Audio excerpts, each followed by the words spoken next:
सोई हुई शहजादी। बहुत पुरानी बात है।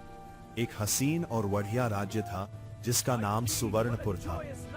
इस राज्य का शाही महल बड़े ही शानदार तरीके से बना हुआ था। राजा रघुनाथ शाह और रानी सुमित्रा राज्य के सबसे प्यारे और दयालु शासक थे। वो अपने प्रजा से बहुत मोहब्बत करते थे और हर किसी की मदद में आगे रहते थे।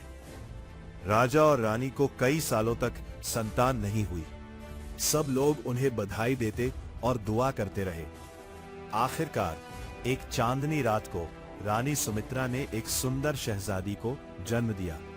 शहजादी का नाम रखा गया अदिति। अदिति बचपन से ही समझदार, दयालु और साहसी थी। उसकी हंसी और मासूमियत हर किसी का दिल जीत लेती थी। लेकिन जैसे ही अदिति 3 साल की हुई, एक काली जादूगरनी जिसका नाम तक्षिणी था ने राज्य पर हमला किया। तक्षिणी ने शहजादी अदिति पर श्राप डाल दिया। उसने कहा, ये शहजादी इतनी खूबसूरत और नेक है कि मैं इसे बर्दाश्त नहीं कर सकती। ये सदा के लिए सोती रहेगी और केवल वही प्रिंस इसे जगा सकेगा जो सच्चे प्यार और साहस से भरा हो। राजा और रानी इस बात से बहुत दुखी हुए, लेकिन उनके मंत्री वीरेंद्र ने उन्हें सांत्वना दी। हर बुराई का अंत होता है। हमें धैर्य रखना होगा और सही इंसान की प्रतीक्षा करनी होगी। समय बीतता गया और अदिति धीरे धीरे बड़ी होने लगी। जब उसका 16वां जन्मदिन आया तो श्राप पूरा हुआ और अदिति गहरी नींद में सो गई। पूरा महल उदासी में डूब गया। राजा और रानी ने उसे महल के सबसे सुरक्षित कमरे में रखा।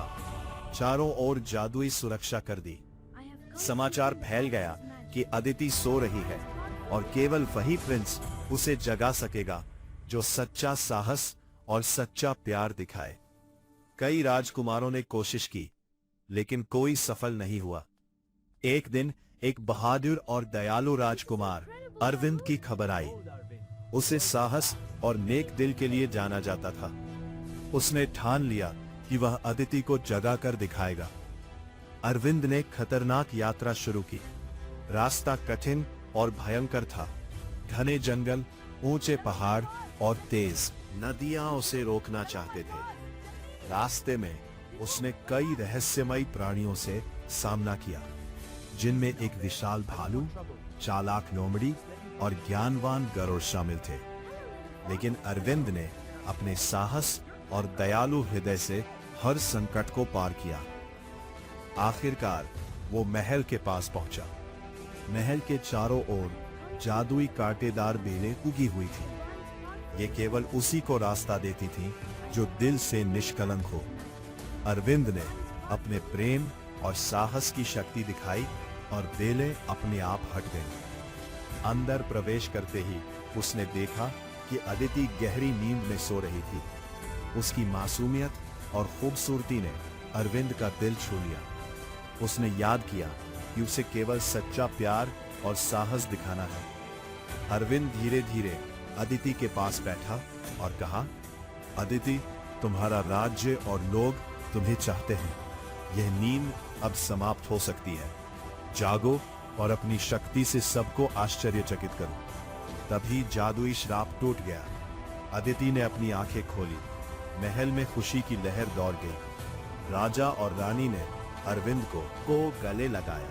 पूरे राज्य ने जश्न मनाया। लेकिन तक्षिणी, जिसने सोचा था कि उसका काम सफल हो जाएगा, अब राज्य पर अपने नए जादू के साथ लौटती है। वो सोचती है कि अब वो अदिति और अरविंद की खुशियों को मिटा सकती है। लेकिन अदिति ने अपनी बुद्धिमानी और साहस से तक्षिणी का सामना किया। उसने कहा, तुम्हारा जादू केवल डर और नींद लाता है।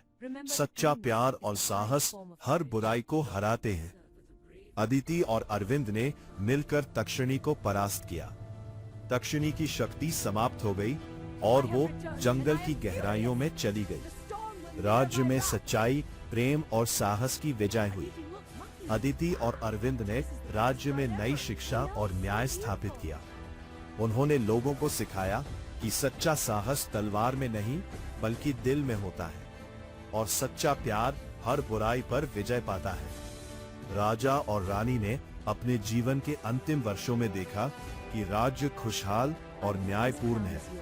अदिति और अरविंद का शासन प्रेम, साहस और न्याय से भरा हुआ था। सुवर्णपुर में प्रेम और साहस की कहानी हमेशा जीवित रही।